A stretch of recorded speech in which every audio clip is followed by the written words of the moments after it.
ओम इति ते घटितम् देवी नटराजस्य सुन्दरम् नाम्नाम् सहस्रमत्यन्तम् गोप्यम् नेदम् प्रकाशयेति सर्वसिद्धिकरम् पुण्यम् सर्वविद्याविवर्धनम् सम्पत्प्रदमिदम् नृणाम् सर्वापघ्नमघापहम् आभिचारप्रयोगादिमहाकृत्यनिवारणम् अपस्मारमहाव्याधिज्वरकुष्ठादिनाशनम् अत्युत्पातभयक्षोभ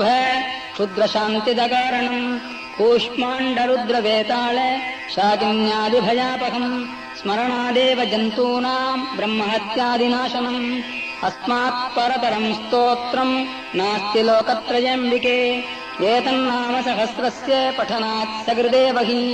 महापातकयुक्तोऽपि शिवसायुज्यमाप्नुयात् प्रयोगलक्षणम् वक्षे शृणुशीलसुतेऽधुना